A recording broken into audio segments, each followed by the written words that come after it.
Great. So welcome to today's session. This is financial management, and I hope it's going to be an interesting session. So we're going to look at the internal rate of return, IRR, internal rate of return, as another method of appraisal.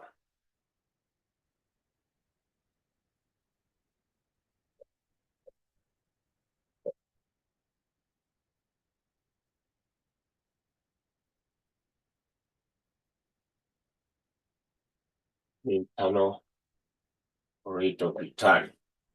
Internal rate of return. This is a method of appraisal that equates NPV to zero. When the NPV is zero, we get the IRR. It displaces the NPV, right? It is a nice one. Yeah, it's a nice one. It opposes what NPV has. So you say that it is the annual rate of growth. It is the annual rate of growth that an investment is expected to generate. Is the annual rate of growth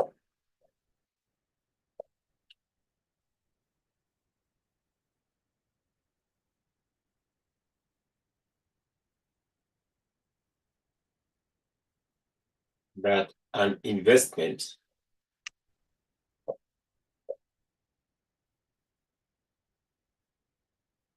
is the annual rate of growth that an investment is expected to generate.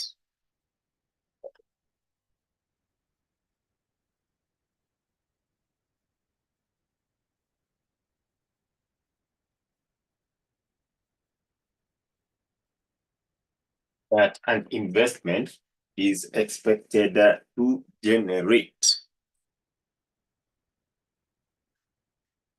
Next point, it is a concept that equates NPV to zero. It is a concept that equates NPV to zero. It is a concept that equates NPV to zero. Steps in calculating IRR. Steps in calculating IRR. Step number one, determine the NPV of the project. Determine the NPV of the project. That is step number one. You determine the NPV of the project. Number two, assess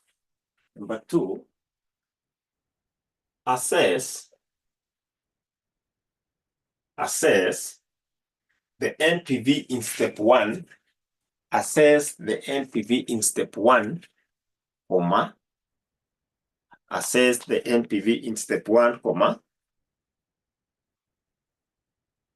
If the NPV is positive,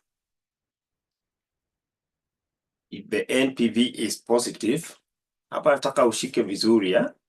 Kwanza tumetafuta NPV. Then step number two, we are assessing the NPV in step one, comma. If the NPV is positive, it means that IRR is greater than the cost of capital. It means that IRR is greater than the cost of capital. Full stop. Full stop. Then you continue and say, therefore, we increase the cost of capital. You underline that. Therefore, we increase the cost of capital. We increase the cost of capital to get a negative or zero NPV. That is the key.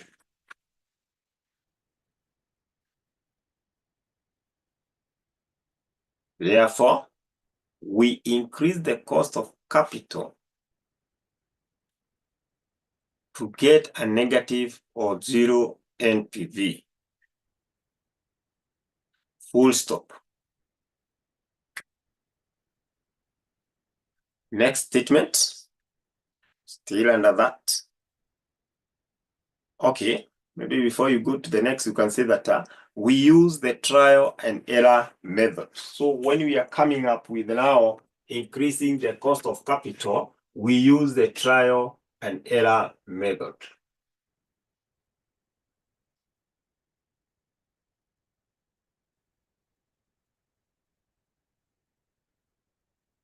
We use the trial and error method.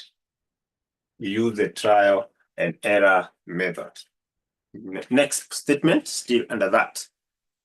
If the NPV in step 1 is negative, if the NPV in step 1 is negative, what does that mean? What does that mean? What does that mean? Somebody who is following these can tell us.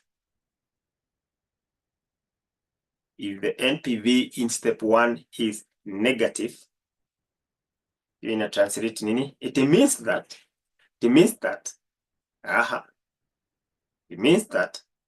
IRR is less than cost of capital. Good. The IRR is less than cost of capital. Therefore, what will happen to our cost of capital now? The other one we increased, this one. Therefore, we recalculate the NPV by reducing the cost of capital. We recalculate the NPV, nataka ushike hapo vizuri, by reducing the cost of capital, thank you, to get, what are we expected to get here? Tunataka tupate nini? A positive NPV or zero? A positive NPV, very good. Hapo sawa.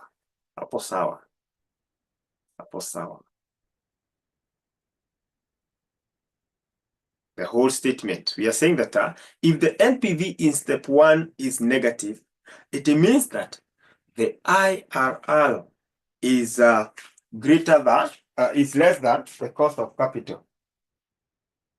Is less than the cost of capital. Therefore, what we do, we recalculate the NPV by reducing the cost of capital. Targeting a positive NPV or zero. Targeting a positive NPV or zero. Targeting a positive NPV or zero. Then the last one, step 3, interpret the variables to get IRR. You interpret the variable to get IRR. IRR is gotten by LR plus NPV over LR divided by NPV of LR minus NPV of HR. All of that multiplied by HR minus LR. Very important. Where LR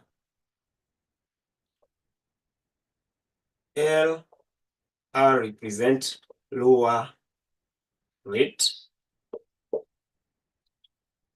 HR represent higher rate. So ukishashika hiyo sawa. Lower rate, higher rate. Lower rate, higher rate. Good.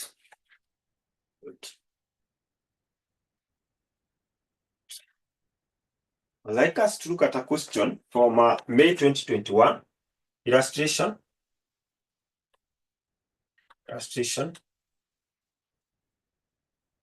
May 2021. May 2021. Question number 1, boy. May 2021. Question number 1, boy. Somebody to just share that with us. I want to share with us that question. Somebody to share with us that question in the group.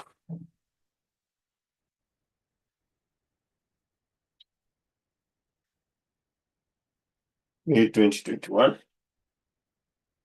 Question number 1, boy.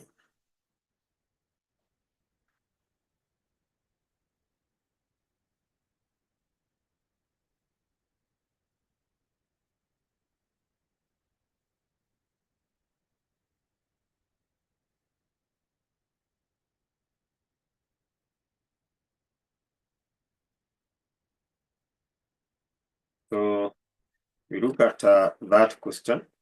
Point 3, we have said that you interpret the variables. You interpret the variables to get IRR. You interpret the variables to get IRR. You interpret the variables to get IRR. Great, I hope kila mtu wako pale. May 2021.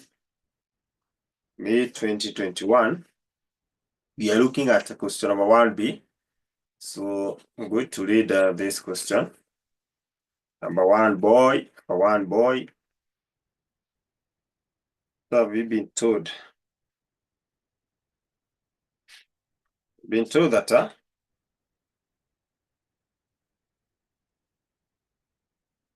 hope you're there. I hope you're there.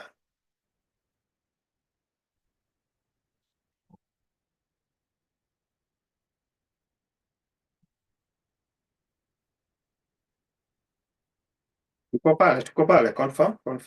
Kama umefika pale. Okay, good. Sawa. So, the question wants us to use the IRR to solve. So we are told that Nyakati Limited intends to invest in a 4-year mini project whose initial outlay is 32 million. The project is expected to generate the following cash flow at the end of each year. So you have the cash flow 12, 15, 9, and 6, and the cost of capital is 12%. Ignore taxation. Required. Advise the management on whether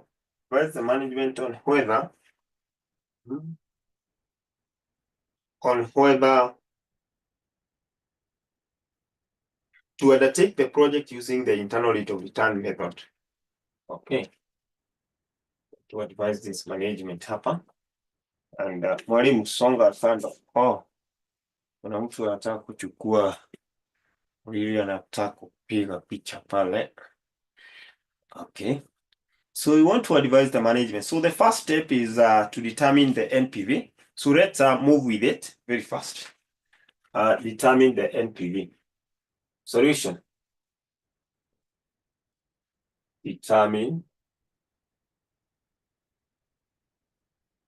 the NPV. Determine the NPV, the net present value. So we have 4 years here. Year 1, 2, 3, 4. And we have the cash flow here. Shillings can be shilling in 1,000, yes. Shillings are in 1,000 like that. Then we can have our this. What is our cost of capital? 12%, right? So this one I can have 12, 15, 9, 6.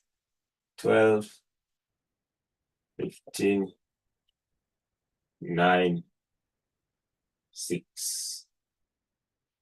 12, 15, 9, 6. 12, 15, 9, 6. Great.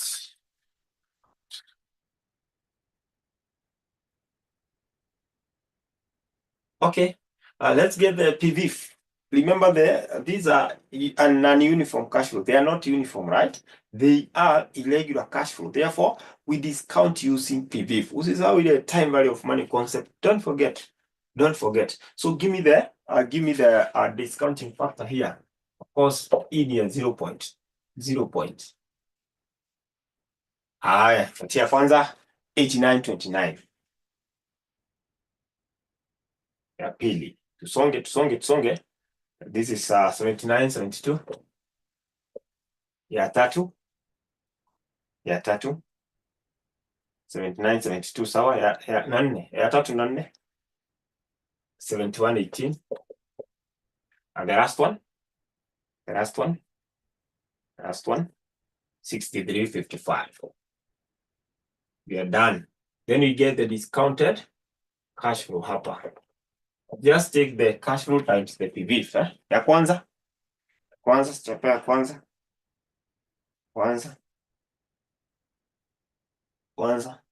You can eliminate hizo kama kuna decimal point eliminate 10,715. Haya, let's use the whole number. Ya pili and remember speed tulisema ni key, that one guide our mind very well, to guide our mind. 15 times that na 11,958. Tuko kwa ya tatu 6406 sawa. Ya nne 3813. Let's see who will be the first one to give us the total hapo. Total present value will be the first one to give us that's the key. Speed tulisema kwamba hii mwezi speed ndio tunataka tu 32,892. 32,892. Hey, that speed is amazing. Brilliant. Great. So if this is the total present value, we can get the NPV, net present value. It's given by 32,892 minus initial outlay of 32,000. What is our net present value? 892. Now, Machapa step 1, and we have gotten our NPV is a positive NPV. Now, what is the next thing? What is the next step to take?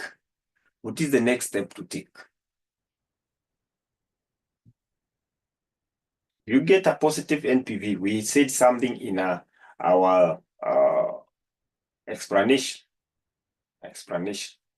We say that now we need to change our cost of capital. Are we changing it going upward or downward? We increase the cost of capital. Exactly. We increase the cost of capital. If you compute in the first juncture, you compute and get the positive, you increase the cost of capital. Kama tungepata negative hapo, tungefanya nini cost of capital? Chini. Jua tu hivyo. So in our case here, we want to get an either negative or zero NPV. Hiyo ndio IRR inatuambia. If you want to utilize this formula, now you need to get a negative or a zero NPV in order to continue. Now, which rate should we use that will give us automatically either zero or a negative NPV? Hapa ndio sasa shida inakujaga. Unakuta mtu anatumia 1 hour akishinda akijaribu. Anaweka 13% inakata. Anaweka 14% inakata.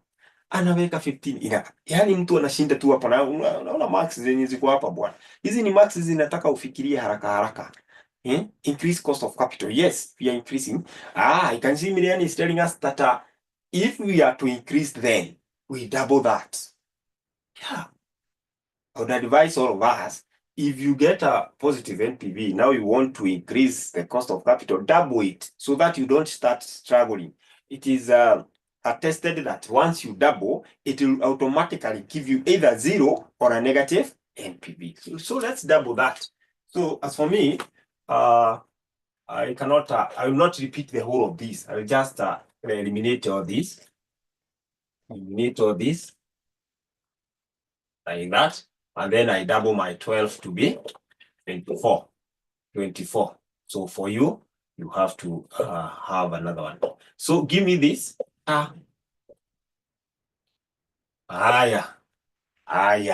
We have now increased our cost of capital.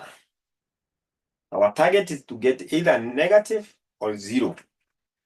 80/65.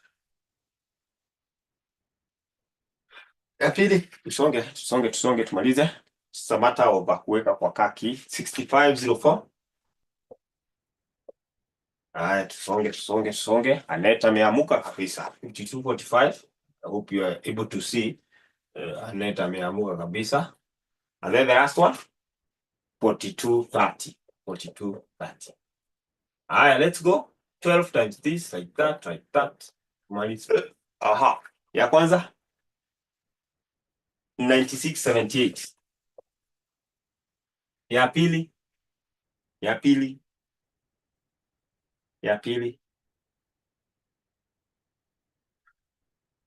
Haya, speed inakataa. Kwani mnaweka speed governor 9758. Is it 58? 56. Tunaweka speed governor 756. Hiyo ingine ya tatu, that one 4221. Tumalizie 4221, 4721. 4721. Alafu 38. Why am I interchanging? 2538. 2538. Tuongeze hiyo, will be the first one to give us the total present value. Present value, wacha tuone, will be the first one kuchapa hiyo. Hiyo speed ni muhimu 26,693. 26,693. 26,693. Great. Now we get the NPV using the higher rate. The higher rate. Itakuwa 26,693 minus 32,000. Remember we eliminated 3 zeros. Tunapata ngapi? What will be the NPV in that? Yes, remember I'm looking for a 0 or a negative. It's a negative, 5308. Victor, negative. I have achieved what I wanted. I wanted to either get the higher rate should give me either a negative NPV ama 0. One sum niko sawa. 07 or 08? 0708, people to confirm. I want 2 more. 07 there. 07. Good. Now class, we can use our formula to get our IRR. Formula ndio hii hapa. IRR is equal to then. Hata mnaweza nipea tu figure niweke. What is our lower rate? Ndio hii, lower rate. Ni ngapi? Lower rate. Tulitumia gani? Whatever that examiner has given you, ndio. Ilikuwa 12, Si ni lower rate, the cost of capital ndio hiyo. Plus NPV of lower rate tulipata ngapi? Hii ni kitu sasa rahisi sana. NPV of lower rate ilikuwa ngapi? 892, si ndio? 892. Divide by NPV of lower rate minus NPV of higher, which is 5307. At the end of the day, hiyo itakuwa plus. Higher rate ni ngapi? 24 minus lower rate of 12. Is it now not possible for you to solve that? And remember to utilize the board mass. Please solve this. Just solve. Hapa minus give us positive. So I expect my denominator hapa ya kwa kubwa, sababu utaziongeza zote mbili. Minus positive. We use 12 ama 12.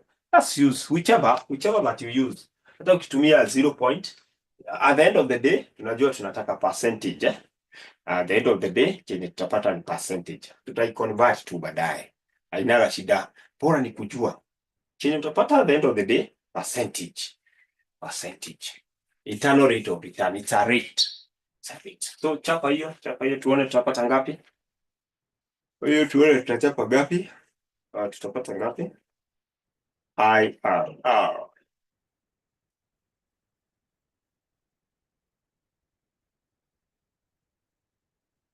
We're getting that. 12.73. Haya. Haya, so, mwalimu, let me take screenshot. Guy, Lilian leo ni wa screenshot. Lilian, what's happening? Are you traveling? Are you traveling, Lilian? Lilian leo ameamua ni ka screenshot kadogo kadogo. Haya, no worries. No worries, just take a screenshot. 13.73, okay. Uh-huh.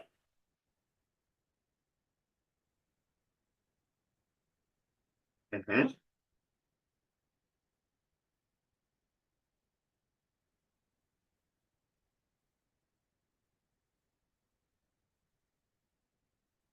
Mm-hmm. Now we have that. People are getting 13.73. I hope kila mtu ameweza kupata hiyo. I hope kila mtu ameweza kupata hiyo. I hope kila mtu ameweza kupata hiyo. I hope kila mtu ameweza kupata hiyo. Niko na swali. Second bracket we multiply ama add. Second bracket. Hapa unaongeza, hapa una multiply. Hapo ni iko tu multiplication. You multiply. You multiply. It is a percentage. Yes, it's a percentage. Huku tuna percentage huku. Hizi marate zetu ni ma percentage. So it's a percentage. So just multiply you put it as a percentage. Okay. So ni hiyo. I hope utapata kitu kama 0.1373, si ndio? You express it as a percentage. And you'll be done. Be done. Class, are we together? Kwa pamoja? Kwa pamoja. Kindly, sir, are getting a correct answer. But my worry is, how did we recalculate the NPV to negative? We recalculated, Maxwell, we recalculated the NPV by following the instruction that we wrote. You see, in the first case, we got a positive NPV, right? That positive NPV tells us that the IRR is greater than the cost of capital. And since we don't want that, it will not give us the best result. We recalculate or we increase the NPV in order to get a negative NPV or zero. And that's where we say that we use the trial and error method. And for us, we have just come up with a way where we shall not be start testing 13%, start testing 14%. That one will be wasting our time. We have said that we shall be picking what we have. We had 12% in the question. That was the cost of capital. You double it. Once you double, automatically it is tested. It will give you a negative NPV, ama zero. You got that, Maxwell? You got that? All right, great. Now I want us to move to the next thing. So I give you assignment. Please go and attempt November 2015, question number 3. You see an IRR question. November 2015, question number 3. Utaona tu swali hapo. Kama ni 3 si chapa hiyo. November 2015, question number 3. So that is an assignment. Just go and attempt that. Go and attempt that. And then share your work. Then we go to the next part, which is PI, the profitability index. Profitability index.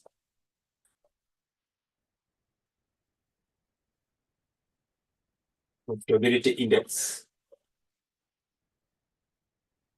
Profitability index.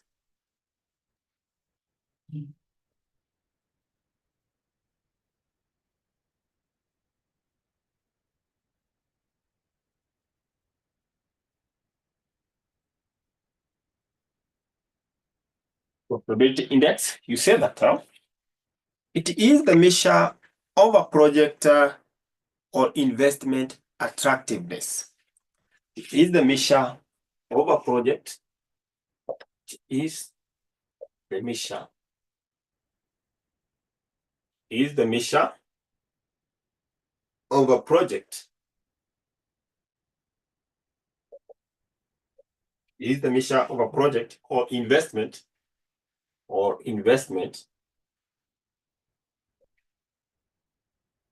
attractiveness. The measure of a project or investment attractiveness. It is given by the formula. It is calculated as follows. Is calculated as follows. Is calculated as follows.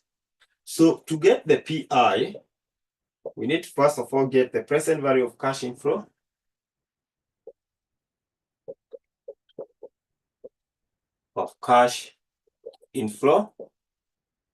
divide by what? The initial what? Initial outlay. Because it's an index. You're not multiplying by 100, not as a percent. It is an index. By the way, hapa, how do you interpret? How do you interpret hapa? If the IRR is greater than the cost of capital, accept the project. For IRR, unaweza kaandika mahali, interpretation is that if the IRR is greater than the cost of capital, accept the project. If the IRR is greater than the cost of capital, accept the project. Next one. Who's the decision rule? Ndio hiyo sasa tunapatiana. Ndio hiyo tunapatiana. Okay. If the IRR is greater than the cost of capital, accept the project. Number 2, or next point, under this, under IRR. If the IRR is less than the cost of capital, you reject the project. You reject the project. And the other one, the last one, if the IRR is equal to the cost of capital, if the IRR is equal to the cost of capital, you may accept the project. Now, in our case, do we accept, reject, or we may accept? In our case, in our question there, should we accept? Yes, we accept because the IRR is greater than the 12, the cost of capital, which was 12. So this is how we get the PI, the profitability debt. Fortunately is that we are going to use the same question. The same question in November 2015. Question number 3, November 2015. Somebody to share illustration. That question wanted us to use IRR and PI illustration. November 2015, question number 3 ngapi? Angalia hapo. November 2015, question number 3 ngapi? Hiyo ndio swali nataka tuchape. Somebody to just either take a screenshot kadogo tu and then share. November 2015 question.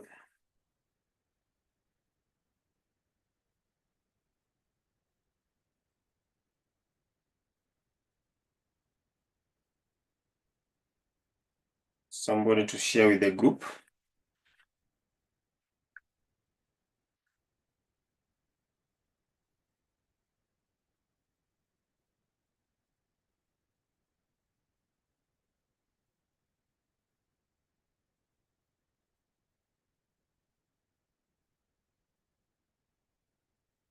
Dribble, yes, it is dribble, yes. So just share wenye hawana wapate, najua kuna wenye hawana, though we say that you should get all those past paper. You have a folder for all those past paper. Some people even go ahead and sacrifice and print all of them. So they have a hard copy.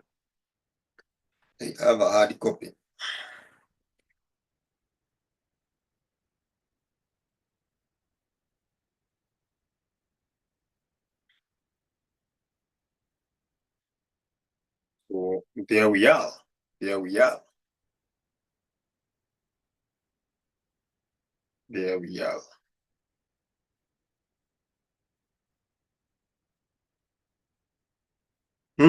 Kuna mtu anatumia watu. Okay, we proceed. Proceed. I hope kila mtu ako nayo swali. So, in that question, if you look at that question very well, what is our cash flow? What is our cash flow? The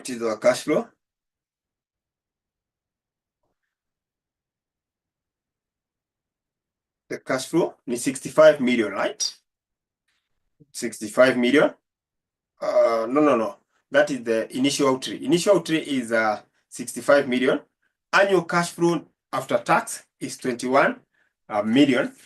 And then we have a project economic life is 5 years, and the required rate of return is 12. You're required to assess the suitability of the capital project using the following method. Method 1, you are to use the IRR. Hiyo ndio nimewapatia hapa. Sawa? Method 1. Method 2, use the profitability index. And you can see the number of bots sio kidogo.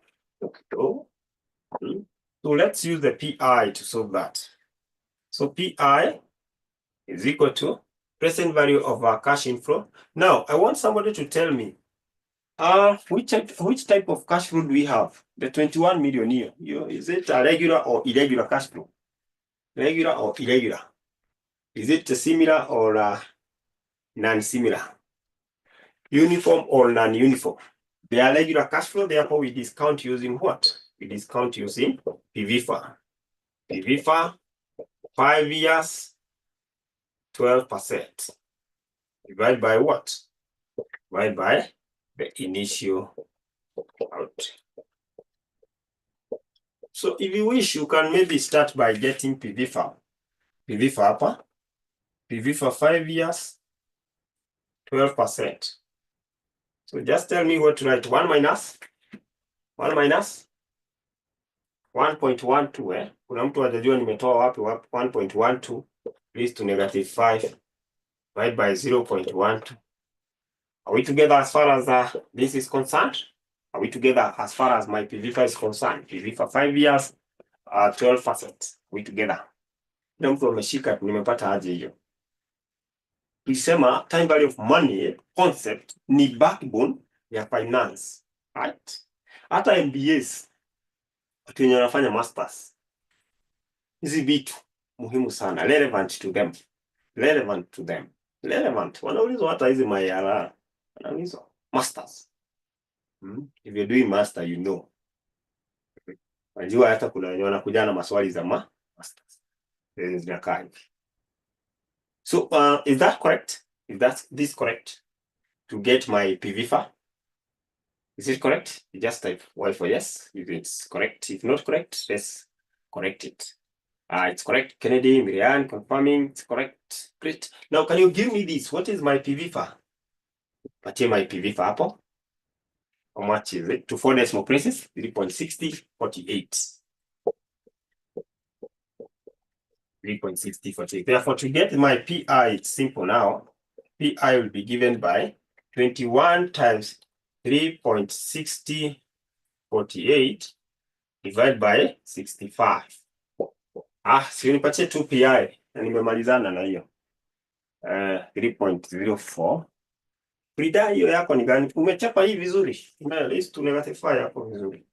Just check or use the table.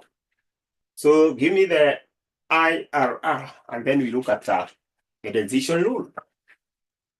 Hiyo na confirm. So nipatie hiyo. So that we give the decision rule. Hiyo haina maneno mingi by the way. Kitu muhimu ni kujua tu formula.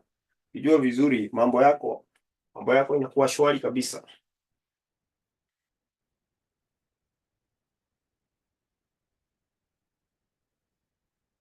$1.16. And we are done. Decision rule. Cash flow, does it mean the cash flow for each year is 21? Thank you for asking, Monica. How have you decided it's a regular cash flow? Does it mean the cash flow for each year? Yeah, you see. Naona vile ametupatia hapa. Unaona vile examiner ametupatia hapa hii cash flow yetu it is always good to note cash flow yenye tumepewa, tumeambiwa annual. Annual. Hiyo jina, be looking at that. Annual cash flow annuity. Annual annuity. Hiyo hata usifikirie mara mbili. Annual annuity. Yes. Now interpretation or the decision rule for this, if the PI, just right, one decision rule or interpretation of this, if the PI, no, usilete mambo na sharing index. Hii ni index. Sawa piece. Index. We're dealing with the index hapa. And that's why tuki-interpret tutasema, if the PI is greater than 1, accept the project. Kama PI ni greater than 1. So hapa tuna deny index. If the PI is greater than 1, accept. If it is less than 1, reject. If it is equal to 1, may accept. Hivyo tu, and we're done. Hope you understand. And then, please, I would like you to tell me, what should we do to this project? Should we accept?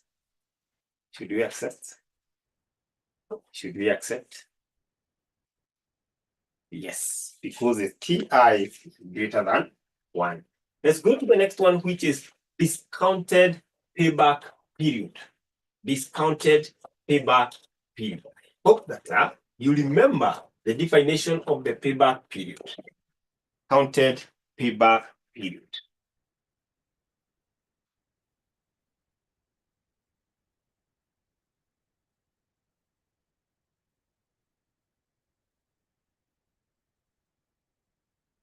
Hope you remember the definition. We say that it is the period taken by a project to recoup or to recover the initial outlay. Tunachukua miaka ngapi kupata what we invested at the start? How many years do we take to recover what we invested at the start? Right? That is what we mean by the payback period. So in this case, we just followed the formula that we had. The only thing is that we shall now discount the cash flow, making it at least acceptable, right? At least acceptable. Removing it from being traditional to bringing it to modern. Now, we can say something regarding it. You say that a discounted payback period gives the number of years it takes. A discounted payback period gives the number of years it takes to recover the initial investment,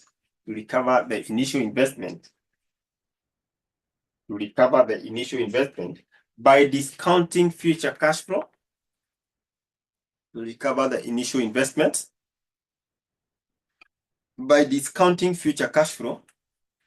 by discounting future cash flow, and recognizing the time value of money.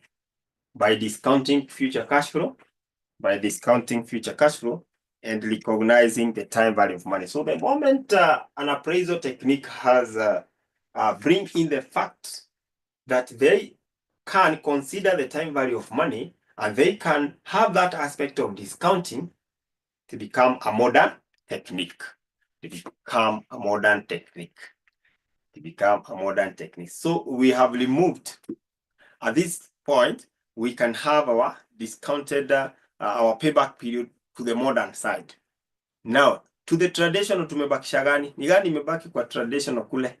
It is not translated huku kwa modern. Somebody, acha nione wenye wanashikanisha hizi vitu. Kwa traditional tumebakisha gani? It has not been discounted so far. Maybe in future you can come up with a way we can discount it. And we had two in the traditional, sindio? Accounting rate of return and the payback period, sindio? So payback period already zimekuja huku. ARR, accounting rate of return, ndio haijakuja on this side of discounting. Now we repeat, a discounted payback period gives the number of years it takes to recover, the initial investment by discounting the future cash flow, and recognizing the time value of money, So how many years does it take for us to recover or to recoup the amount of money that we invested at start in that project? And we say that the shorter the period, the better the project. The shorter the period we take to recoup or recover what we invested, the better the project. So you can look at a November 2018 question 2 boy illustration. November 2018 question number 2 boy. So we look at that question together. November 2018 question number 2 boy. Tuiangalie pamoja. Ruth, tunarudia wapi? The period that it takes. Hiyo ni kama tu ile tu. Unaona kama ile. The only thing here is that now we are discounting. We are acknowledging the discounting, or we are recognizing what? The time value of money. Ruth, Nasema, discounted payback period. Give the number of years it takes to recover the initial investment, by discounting the future cash flow, and recognizing the time value of what? Time value of money. I hope you are done. Hope you're done. Let's look at November 2018, question number, is it 2B or 3B? 2B. Good. 2 boy.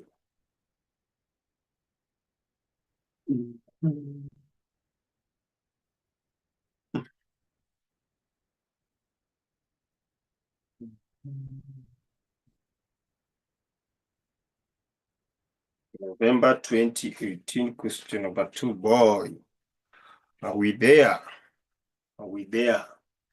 And I want somebody by the name Alan. Alan, are you in a position to read for us? Alan. Are you in a position to read, to take us through that question?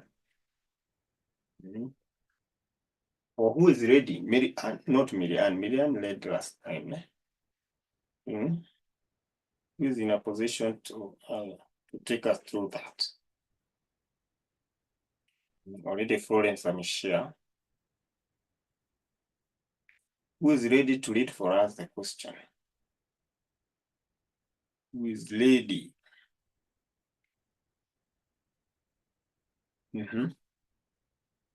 I can read. Okay. Mary-Ann Kiari anataka asome. Acha tu unmute Mary-Ann hapa. Mary-Ann M. That is when we have M.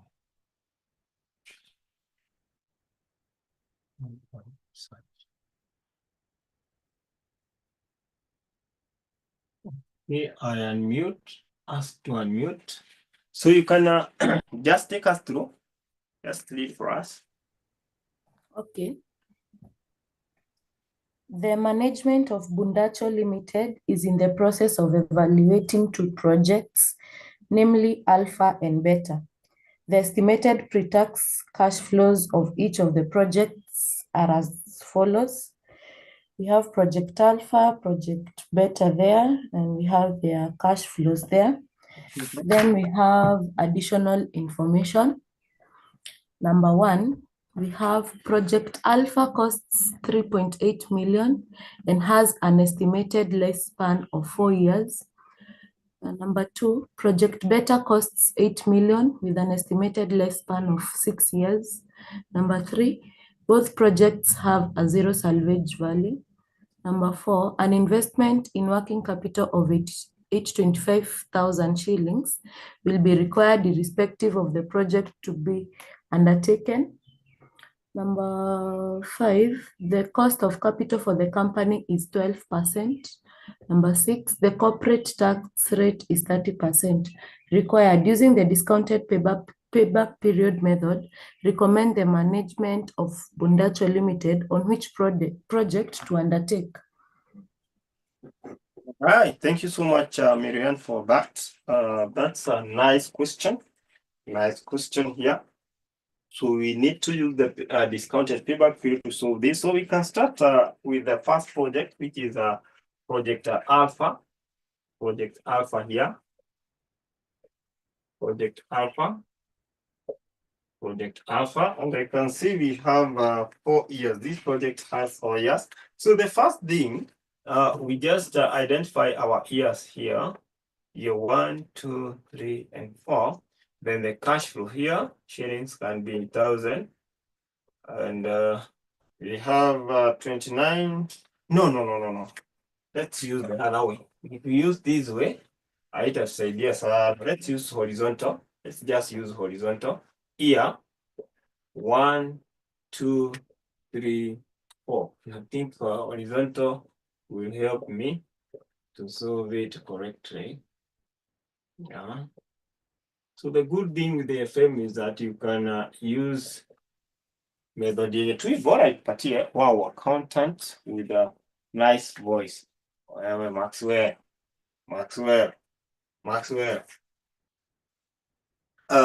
So we have these are our after tax cash flow. After tax cash flow, right? After tax cash flow. What comes to your mind when examiner tells you that these are after tax cash flow? After tax. Oh, pre-tax, not after tax. Pre-tax. Pre-tax cash flow. What comes to your mind? These are the earnings which we have not deducted the tax, which we have not deducted the depreciation. But in this case, I can see that we can get our, yes, EBDT, earning before depreciation and tax. Earning before depreciation and tax. And I can see examiner has given us even the cost and the lifespan. So we can go ahead and get our DTS. We can go ahead and get tax. We eliminate all those items. Those are non-cash items, and we will be able to do what? We'll be able to get our cash flow to discount.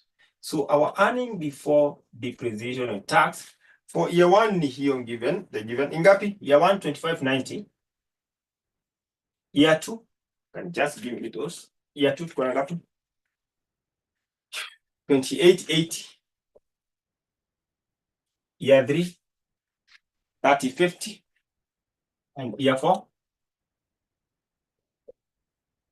Year 4, 2950. So having that, we can, if I want to use my DTS method, what should I do next? Unajua, it determines, that matters a lot. If I want to use DTS, nitafanya nini next? I less tax. Exactly. If you want to use the DTS method, na less tax hapa haraka haraka. So tax, unipatie 30% of each. 30% of each, 777. 777. Hiyo ingine. Songe. 777. 864. Aha. Hiyo ingine ngapi? 915. Aha, next one. Next one. 885. Good. Then we add DTS. So DTS, I know it's tax times depreciation. So I have first of all to identify the depreciation. Kwanza, we do a depreciation in ngapi. Depreciation for project Alpha. What is the cost? I know they told us to use straight line. So depreciation will be given by cost minus salvage divided by useful life. Useful life. Waliniambia salvage ni 0. Hapa niko na 3800 minus 0 divided by 4. What will be that? Yes, it is 3800. So can you give me that? Give me that. It's 950. So I'm going just to get my DTS by taking 950 times 0.3. What ngapi? 950 times 0.3. Here 285. Thank you. 285. And that is my DTS throughout. 285. So hii tufanye pamoja, hiyo ingine niwapatie mfanye haraka haraka. Then we move to the next part. 285. You're not resting. Wait. You can see the brander one can do, eh? Yeah. You add. Hey. You know, this bracket is contagious. Once you head it here, down here it can be contagious. You can transfer 285. It's contagious. It is like smile, eh? Smiles are contagious. Okay. Money I may agree. That's true. Yes, that's true. So the first one, let's get our after-tax cash flow. After-tax cash flow. Sasa tupate zetu 2098. Tusonge. 2098. Ya pili, ya tatu, ya nne, like that. 2301. Ya tatu, ya nne. Ya tatu, ya nne. Ya tatu ngapi? 2420. And the last one ya mwisho sasa 2350. Sasa nataka we discount. What is the discount rate? We discount. Tulipewa ngapi? Sasa inanipatia 12% cost of capital, right? 12%. So we discount. These are irregular cash flow. These cash flow are irregular. Therefore itakuwa 0.0. Na sasa hii 12 tumetumia mara mingi. Ya kwanza inakuwa 8929. Ya pili inakuwa sasa tumeitumia sana. 8929. Ya pili inakuwa 79. 72. Hiyo ingine ni 7118.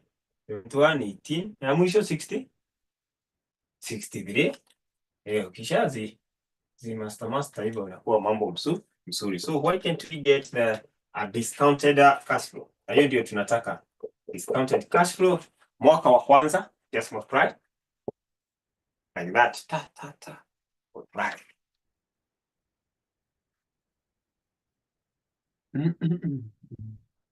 Ten to one decimal place, 1873.3.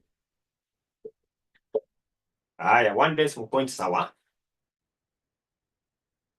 Hiyo ingine.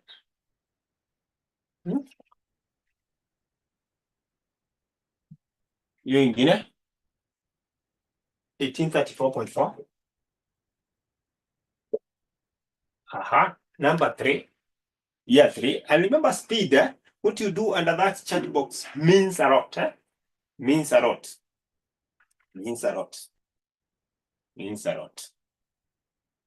Haya, tia ya tatu. Utilize your chat box vizuri. Okay, to 1722.6.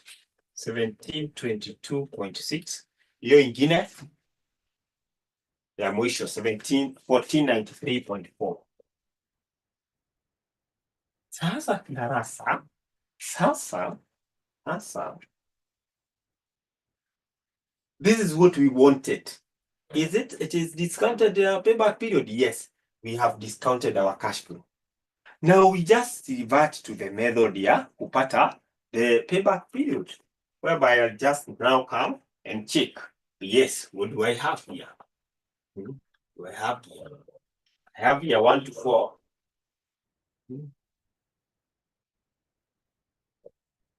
I have here 1, here 1, 2, 3, and 4. Then I have discounted cash flow like that, and my sharing card be 1000. I have 1873.3, 1834,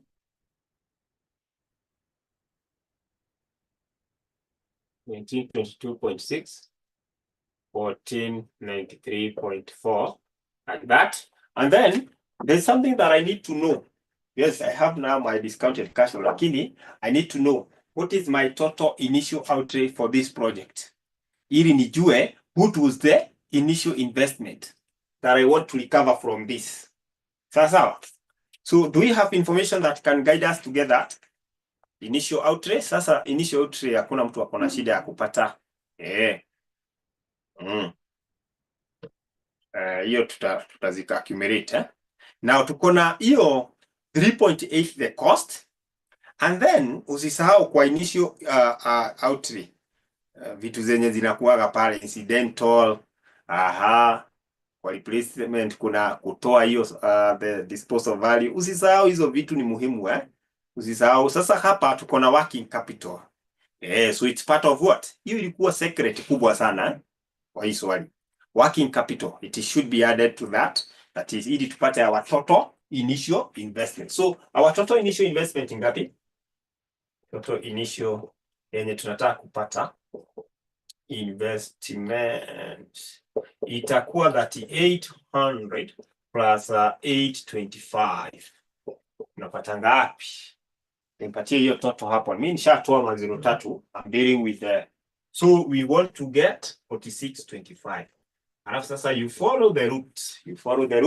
You do what our friend is telling us. We get the cumulative cash flow.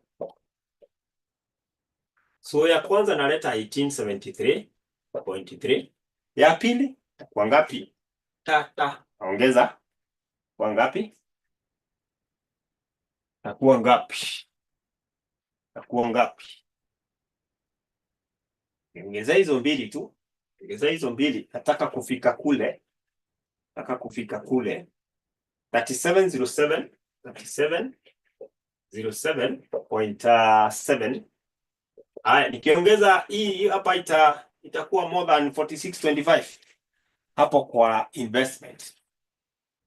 Tunasema kwamba the initial outlay it has several components. Ngoja kidogo wait a minute. Nasema initial outlay has several components. One of the components is the cost of that item, right? Other components are incidental costs, the cost attached to that item before it is put into use. We also have the investment in working capital, which we call the WC, right? It's also part of initial outlay. Even overhaul cost. Hiyo iko number 4, hiyo iko hapo, investment in work iko number 4, additional information number 4. So hiyo ndio ilikuwa catch. Ukisahau hiyo utumie 3800. Yes, sasa ungepata nini yako hapa, ingekuwa point something, ingekuwa kidogo because ingekuja tu around hapa. But 0.7 ingekulenga kabisa hapo, point something. So people are telling me that this will exceed. So what I do, I bring my 4625, and immediately what should I do? Once I bring my initial outlay hapa, what should I do? I put a curly bracket direct like that, and then I put A. That helped me to remember that the remaining amount is one that I leave here. So I take this minus this. Nione inabaki ngapi yenye tunaomba hapa? Inabaki ngapi? Somebody give me, is it 917.5? 917.5? Right? I hope that is 0.3. 917.3. Good. That is the case then. I come and now use my formula to getting the discounted payback period, which is the full year, hope you remember, plus the remaining amount over the cash flow. And this cash flow is the cash flow for the year that has assisted me to get hii. Naona hii 917 tumeomba hapa ili tuweze kujazilia hapa. This plus hii, unaona hii 3707.7 ukiongeza hii itapatia hii. That's the thing. Sawa. So isikupatiage stress at any given point. Content should not be stressed. You deal with the numbers. So this is a full 2 years. 2 years full. We utilize the cash flow hapa yote. Hapa tukatumia pia yote. Full year. Hiyo ndio tunamaanisha. Plus 917.3 over this cash flow. 1722. It's a portion of that. And people are giving us 2.5. years. Okay. Class, are we together? Kwa pamoja? Kit, are we together? Are we together?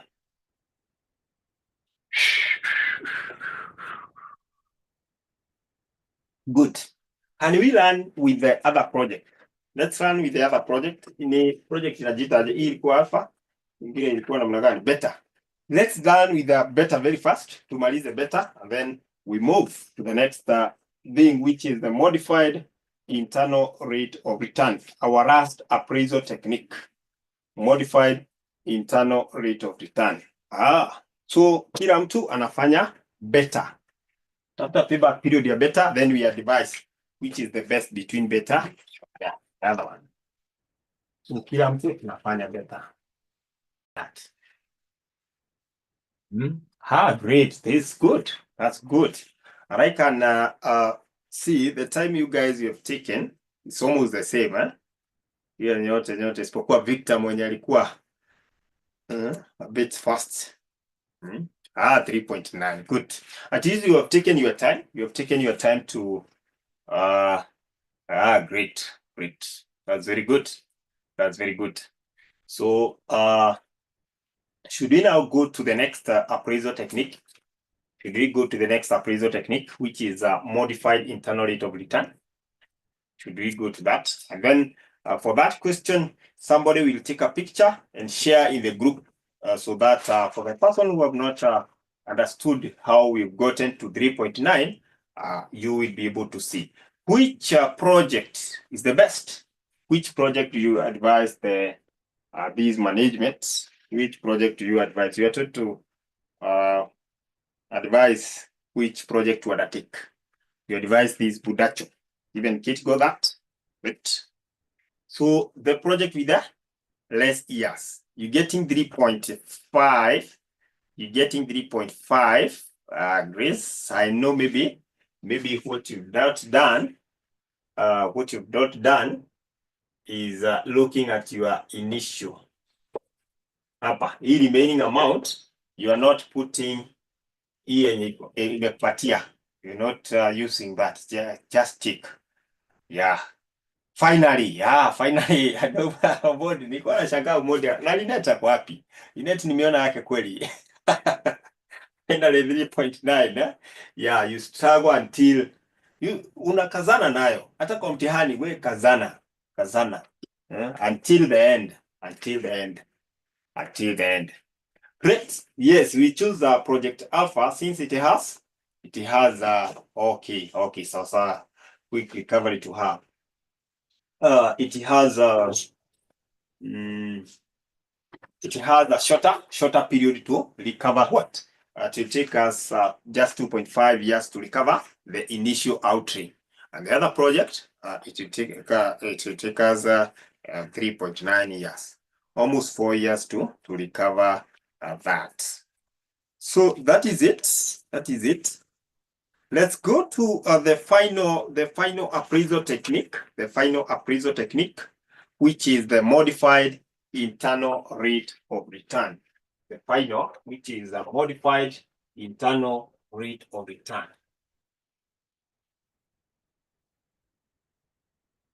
Modified internal rate of return.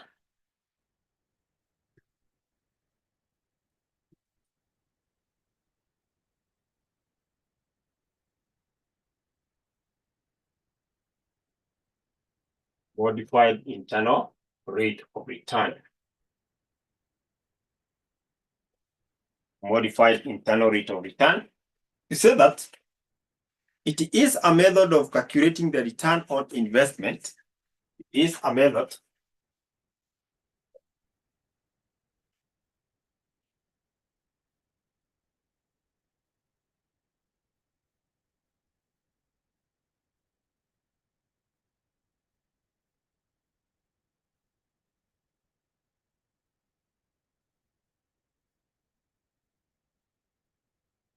return on an investment with multiple irregular cash flow.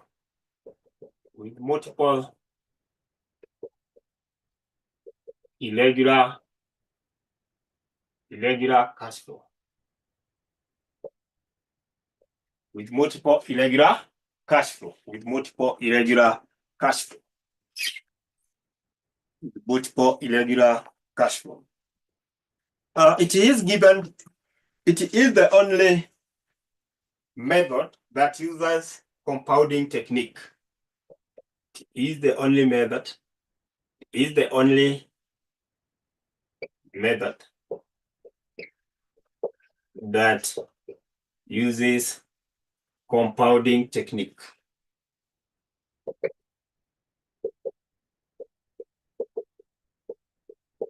It is calculated as follows, or computed, or determined.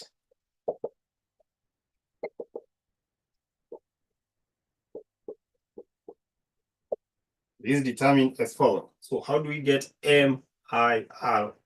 It's given by nth root of space kidogo hapa, the cumulative compounded cash flow, cumulative compounded cash flow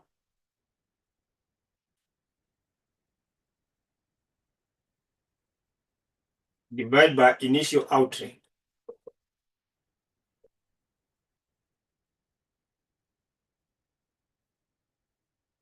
minus 1. The whole of that minus 1, so that you get there minus 1, where n is the number of years. Number of years. N is the number of years. N is the number of years. N is the number of years. Illustration, May 2019, question number 5D. Illustration, May 2019, question number 5D.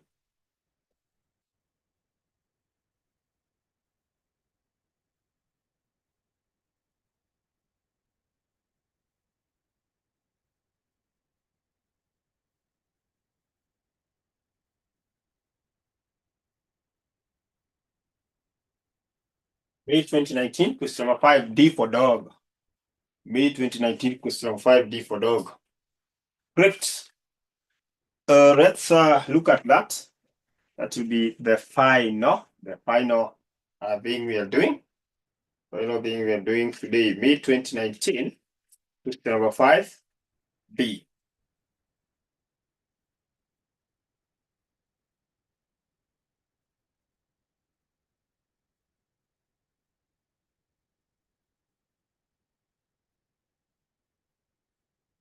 Are we there?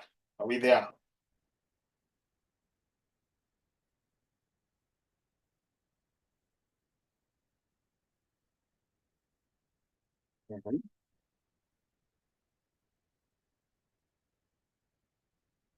Yeah, we are having some cash flow here. Having some cash flows. May 2019, 5B.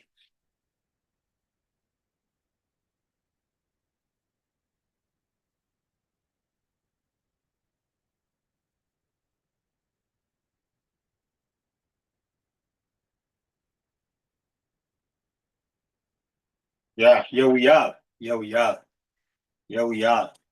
So the question is, BD Enterprises is a small medium enterprise in floriculture industry. The company intends to invest 300,000 in a project that has a useful economic life of 4 days. The following are the expected cash flows. Year 1 to 4, the cash flow 140, 120, 80, and 60. The company's required rate of return is 14%. You're required to come up with a modified internal rate of return. Modified internal rate of return. So to solve this class, we compound the cash flow. Compounding. Who can remind us the compounding formula for irregular cash flow? For cash flow hapa. Irregular cash flow tulikuwa tuna compound aje? Tuko na 140, 120, 80. 140, 120, 80, and 60. Well, how are we compounding? Compounding is just a simple, we getting the future value. We're trying to get the future value. So we compound by 1 plus R, the irregular cash flow raised to N. N does not have a, we're getting future value. Future value. So 1 plus N, 1 plus R raised to N. N does not have what? N does not have a negative. So we do that. Now we are looking at future value, FVF. FVF 14%. So it will be 1.14. Hold the rate is that, rate 2. By the way, my 140 itakuwa compounded miaka ngapi before we get to the future? 140 itakuwa compounded miaka ngapi? Compounding, hata tuna compound tena. Miaka ngapi? Before we get to the 4th year. 3. Hiyo ndio kitu muhimu sana kujua hapa. Ukishajua hivyo uko sawa. 3. Compound. Before we get to the future, which is the 4th year, this 140 will be compounded mara moja, mara mbili, mara tatu. What about my 120? Mara moja, mara mbili. So that by the time nafika future hapa, my 60 will be the same. Sini already niko hiyo future, the 4th year. This 60 will not change. So always make sure that year mwisho ina remain the same. So that will guide you. So I will raise my FVF with 0 here to make sure that it will remain the same. So for the second one, this one raised to 3, raised to 2, raised to 1, and this one is 1.14 raised to 0. So hapa to get the future value hapa, or the compounded takuwa total ya hizi. Of course this is 60,000, will not change. Haya, nipatia kwanza sasa. How much shall we get? These, by the way, these raised to 3. Napata ngapi? 1.14 raised to 3. Bila negative. We are compounding. Bila negative. Unapata ngapi? 1.48. Ya pili? Raised to 2. Raised to 2. 1.14 raised to 2. 1.3. Hiyo ingine ni the same, 1.14. Sindio? Hiyo ina remain the same. Ni ukweli. Hala? Hii itakuwa ngapi? Hii 1.14 raised to 1. Si ni the same? Ama ina change? Na mbona inakuwa kidogo mingi kuliko hiyo ya kwanza? Oh, hapana, 1.4 ni kidogo. Okay, good. And then this one is 1. Haya, sawa, multiply now. This times this. 140 times 1.48 tunapata ngapi? Tunapata ngapi? 140 times 1.48. Wacha tukue tu na whole number. Let's deal with the whole number. Ama okay, hata kama kuna point later. Later hata point 207,200. Hiyo ingine ya pili, the second one. Watu wachangamke, tunamalizia ya pili. At least. Haya, ngoja kidogo. Umeona something. Aya. Kuna mtu Maxwell, you are working on it. Yeah. Martin, I hope not Martin but Maxwell. I hope hujaachwa nyuma. The better part is that we have written everything there. So 156,000. That's good. If you got it, that is very good. That is resilience and being intentional. We are intentional in passing this paper. We are intentional in passing the paper. So hiyo ingine itakuwa ngapi? 91,200. Now we want to get our cumulative compounded cash flow. Si unaongeza hizi zote. Cumulative compounded cash flow ni ngapi? Ongeza hizo zote. Cumulative compounded cash flow. Total. Hizo zote. Sasa tunakuja kucheza na our roots. 514,400. 514,400. Then I can get my MIRR. MIRR is equal to 4th root of 514,400 divided by, what is our initial outlay? 300,000. 300,000. Then whatever that I get there minus 1. So hapo watu wakumbuke ile 4th root. Is it 374 kweli? 1000. Just add vizuri. Hii ni 207. Hiyo already 156,000. Hii ni 91. Ongeza tu vizuri hapo. Grace. Haya, tuko hapa sasa. How much are we getting hapo ndani? Hapa ndani kwanza. So that tukue na 4 root of something small hapa ndani. Hapo ndani. It's 514. Yeah, 514,400. So hapa, this divide by this itakuwa ngapi? Tupate hapo vizuri. Tupate hapo vizuri. Tupatia 17.15. 4 decimal places ni sawa. This divide by this, somebody. Hapo ndani kwanza. 1.7146. 1.7146. Haya, utafute fourth root ya hiyo alafu utoe 1. What is fourth root of this? Naanza na chenye iko kwa bracket. Body mass. Body mass muhimu. Fourth root ya hiyo ni ngapi? Fourth root ya hiyo ni ngapi? Fourth root ya hiyo ni ngapi? 4 decimal places. 1.1443. 1.14, hiyo ndio fourth root. 43 minus 1 itakuwa na 14.43%. My MIRR is that. So can you make sure that you are getting that?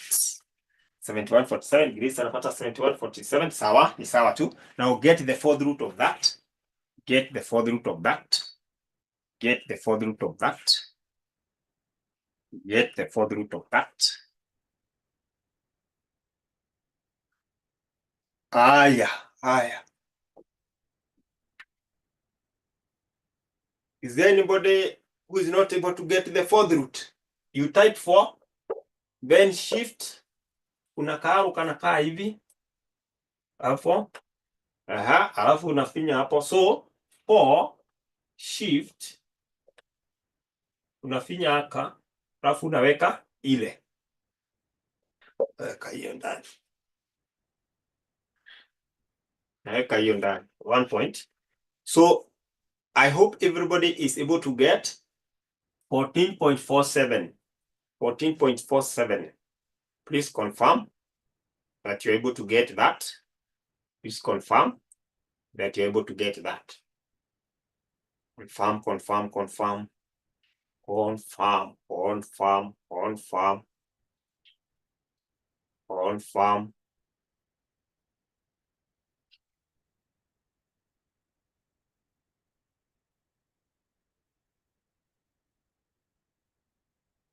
14.43, Frida confirming, great, that's good.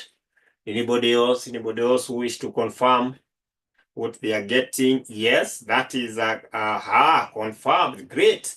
Once you know how to get the root, mambo inakuwa rahisi sana. So our MIRR is 14.43, and in that case interpretation is that when the MIRR is greater than the cost of capital, you accept the project.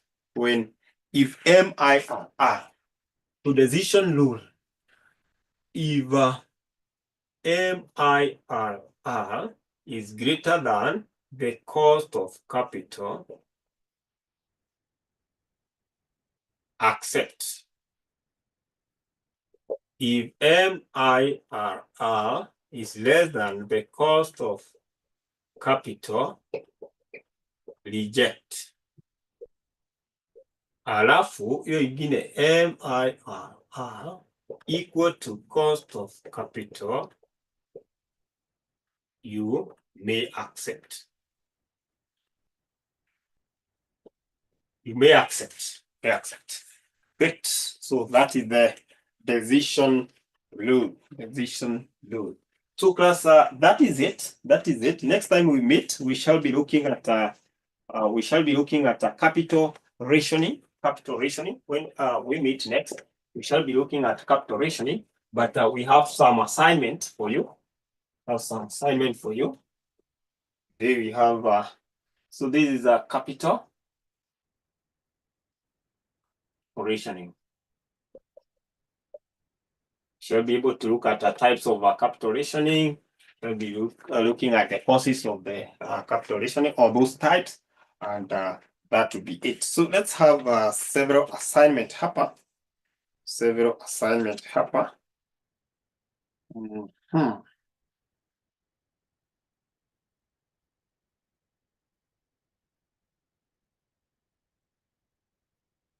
Did I give you assignment on August 2024, question number 1, boy? August 2024, question number 1, boy. In fact, I need to give you the whole of that question 1.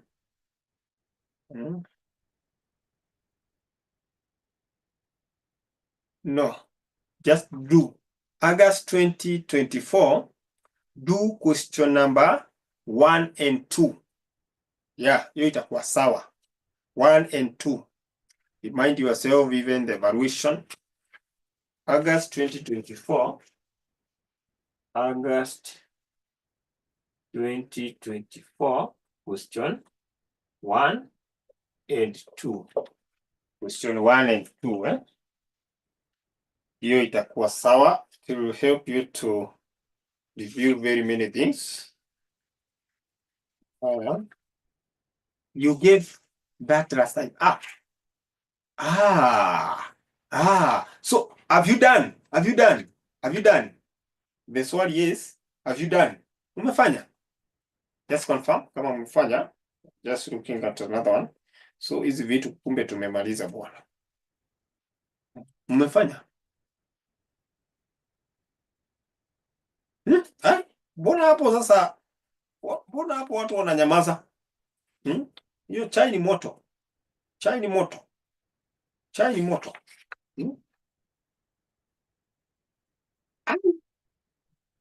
Kuna watu not yet, So can you pick it and remember we have a very long weekend. I'm on my way hoping to get 14. Yeah, get it. Oh, you're on my way. Wacha tufanye sasa. Not finished yet. Yeah, watu wamalize. Bado nazikumbuka hizo. So make sure that umemaliza. Then as a group, make sure that you have at least a working group. Look at April 2024. April 2024. Wenda ngangana na question number 3. Question number 3. Yeah. Question number 3 na question number, fanya 2, 3. 3 iko sawa. 3 iko sawa. Then tumesema ngapi? But number 1C is a challenge to me, okay? Nobody tutazifanya. 1C is a challenge, tutazifanya. And be referring to what we did, and group discussion, watu waingie kwa group discussion. So tunasema tufanye December 2023. Question number 1 yote. 1 itakuwa sawa. Yeah, question number 1. Hiyo yote sawa. Hiyo itakuwa mzuri sana. Hiyo kwanza ina kutest hizo vitu zote at once. So nataka usifanye ili ujue challenge penye inaingilia, tuweze kuitatua pamoja tukipatana. Tuweze kuitatua pamoja tukipatana. Then I think the other one is for 2023 April. Almost there. Yeah, April 2023. I don't know whether I gave you this one. You know, I can't remember, but you can just confirm.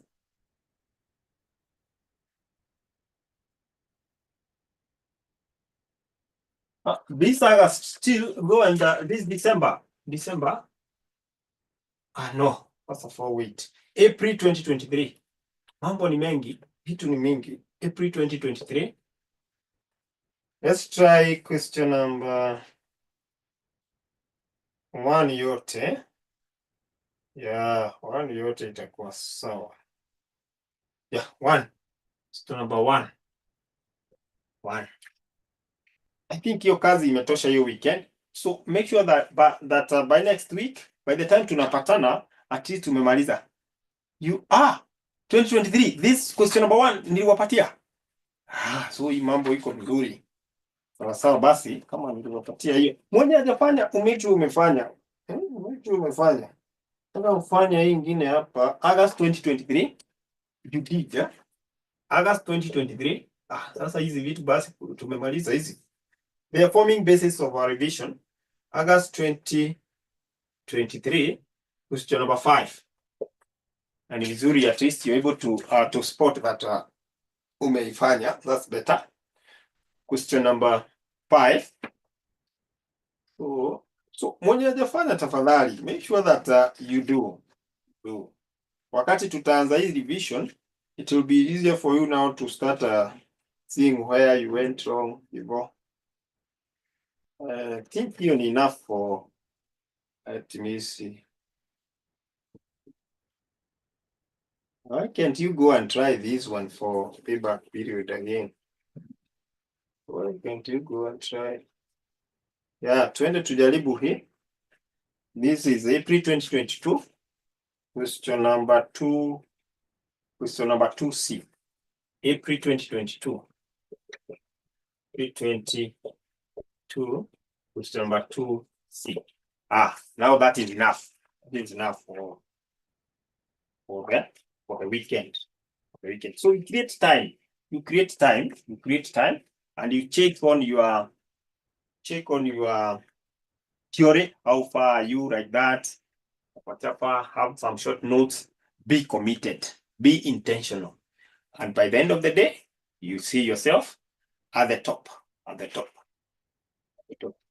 That is it. I can see it's already 7:03. Taking your 3 minutes. Let's wind it at that point. Thank you so much for having time to attend our today's lesson. It is always worth it. It is always worth it. May you all have a blessed day. I've been your lecturer, Stephen, dedicated to inspire growth. Goodbye. Wacha tuongee next time.